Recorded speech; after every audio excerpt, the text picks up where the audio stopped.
So this is the replacement backhoe that we just got, and obviously whenever you buy a backhoe, there's always going to be some problems that show themselves. And it's the dipper cylinder. It's a 4-inch cylinder that you can see has been leaking dirt and leaking all the way down, making puddles everywhere. So pack in, and so we'll get started on that and show you how to replace the seals in a 4-inch cylinder.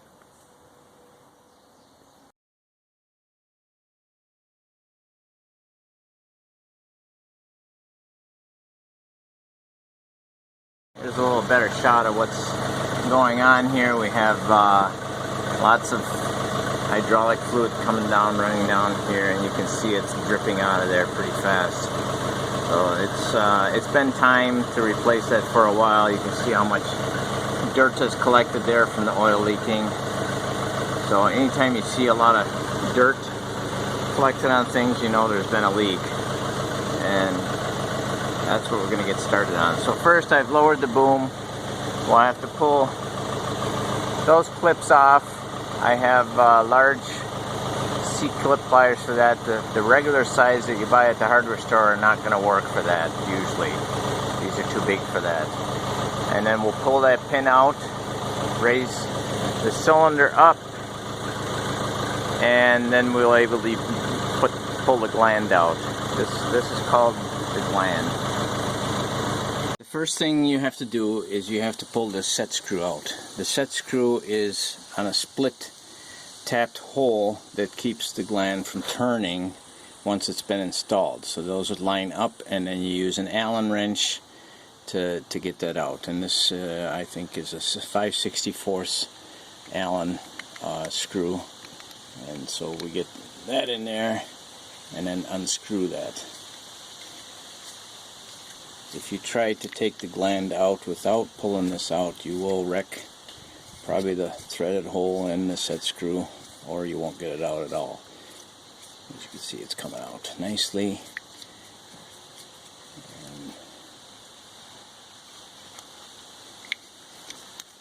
the next thing we're going to do is take out the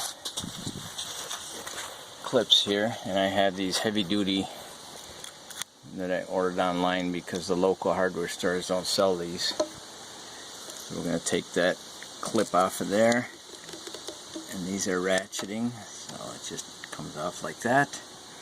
And then we're going to pound through with the sledgehammer the pin. One thing we have to do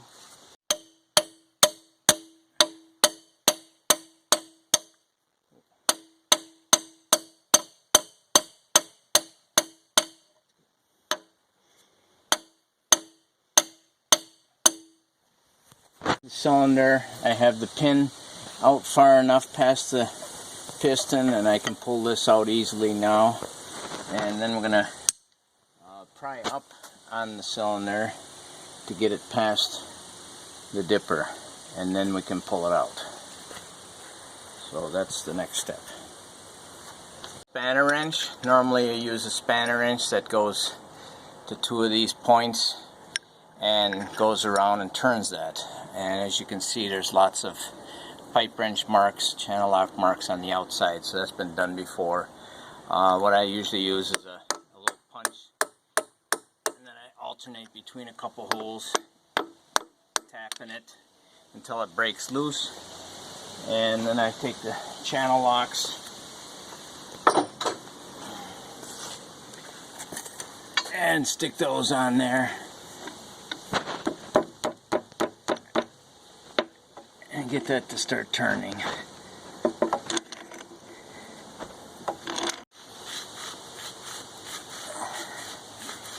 I put a little rag over it because there's some sharp edges here from the prior pipe wrench use, and I put a couple of drain pans underneath because as soon as this gland comes free, there should be some oil that can come out of there.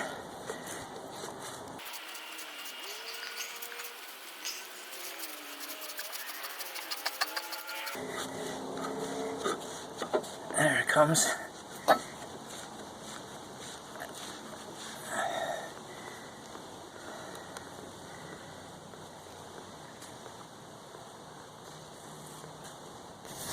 I've extended the boom and gotten it down as low as I can get it, and then I've propped up the cylinder, because you have to support the weight of the cylinder while you're pulling the shaft and piston rod out.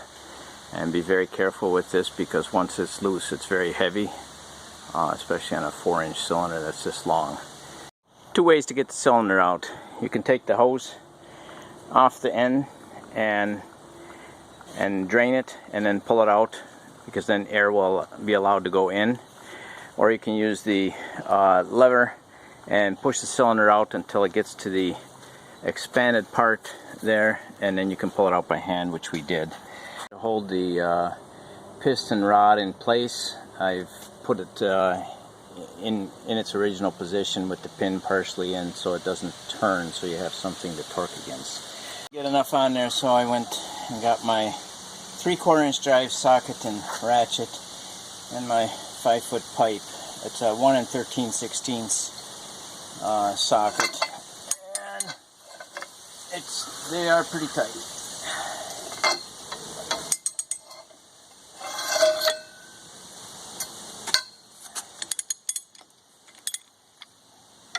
Once you get them loose, they spin pretty good.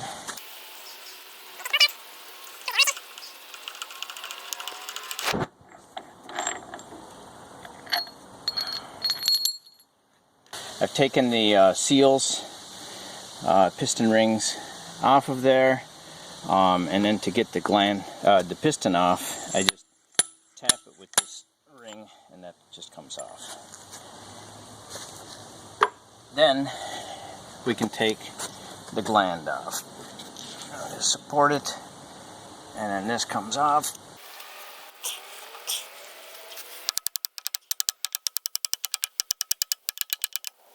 There we go. Now we're going to replace all these seals. There's a seal here. There's a bushing here that guides it. And then on the back end there's also oil seals. And two of those, one is rubber and one is a nylon. And those will have to all be replaced. And then we can start the reverse process of putting this all back on and back together. And hopefully we can do it without dropping it in the dirt. Just to remove these rings, and look at that one, just came apart. It just broke in half. It was due. Now I can't get my screwdriver behind it.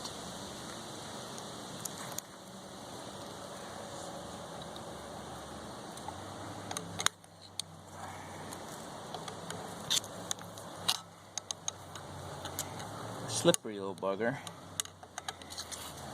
So we get that one out, and then there's a O-ring here.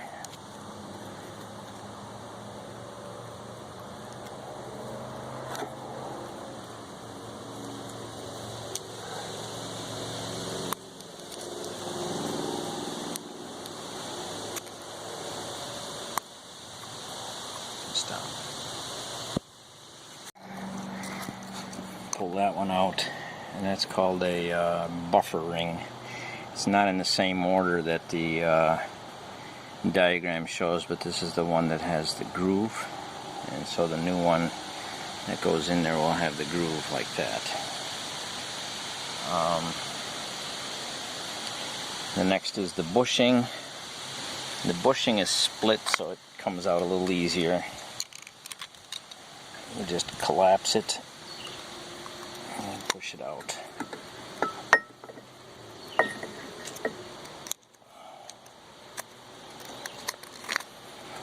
So that's a split ring bushing. And then we have to take out this front seal. This is the wiper, it's called. And we'll have to tap that out with the screwdriver and hammer.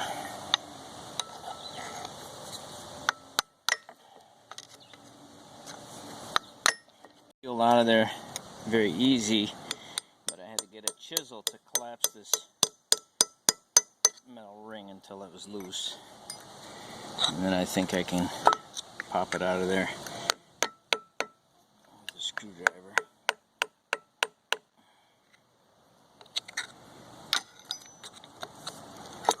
There we go.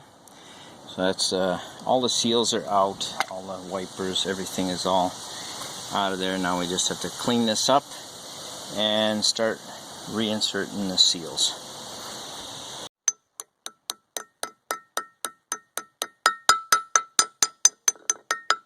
That's the wiper.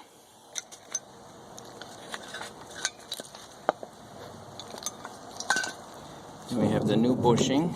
Collapse it, goes in there, expands until you got both edges in there. And I gotta clean the threads out a little bit that got in the dirt.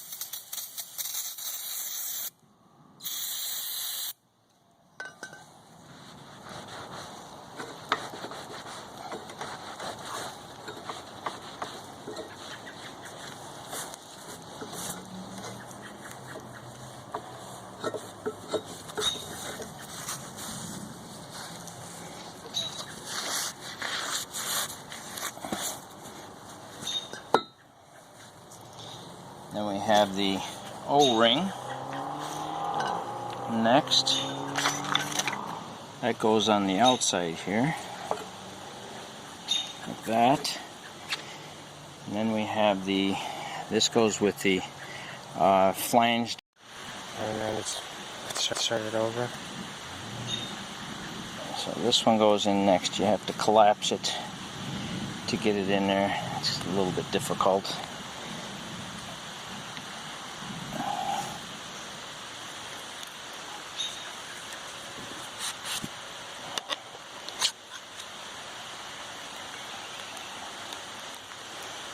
You just keep working it around until you get that all the way in there. Okay, that one's in there. Next is the backup ring, and that goes in here.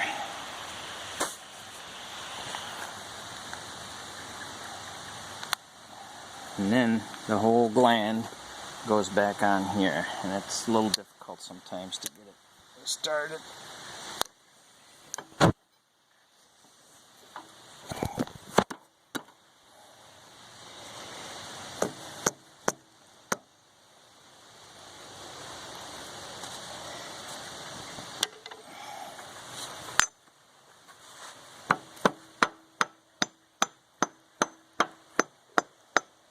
Using a towel on there so I don't damage the gland.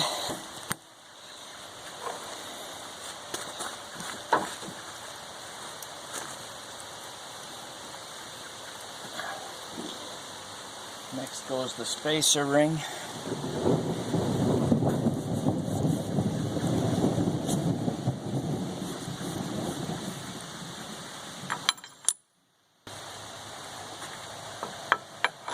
I guess we could put it on the right way.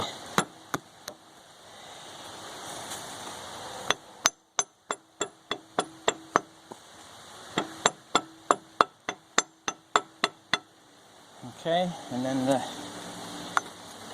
seals for that. The rubber ring goes in the middle, square rubber.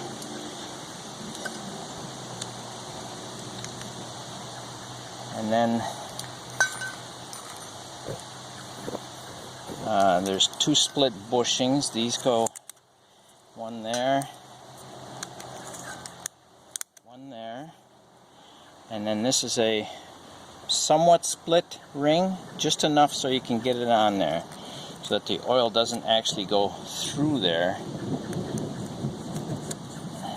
but it seals it back up when it goes back together. Now the washer goes in there, and then the bolt.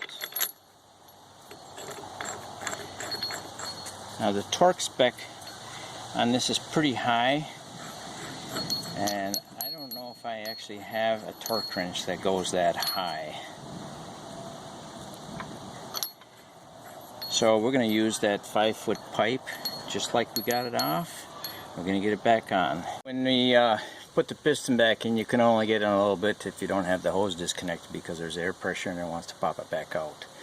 So we held it in there with a crowbar and then flipped the hydraulic lever the other way, and then kind of got it moving the other direction. So we got it most of the way in, and that also helps line up your gland so that it goes in straight. You don't want to cross thread that, because you'll ruin the threads and be out of cylinder. I did have it cross threaded, so if you notice that it starts getting tighter as you're turning it, then obviously you have it cross threaded. So this should spin in pretty freely, and then when you get to the end, this gland is not actually real tight in there, and what you have to do is you have to turn it until the set screw hole lines up. The two halves of the threads line up. And so right now you can see it right here, and there's still a gap. So that means we have to turn it some more until we get that gap gone and the set screw hole lined up. Channel lock's on there, so what I started doing is using my screwdriver and punch to spin this. And as you can see, I have a little bit to go until the set screw lines up. Now it's lined up, but there's still a gap. So then we're going to go around one more time.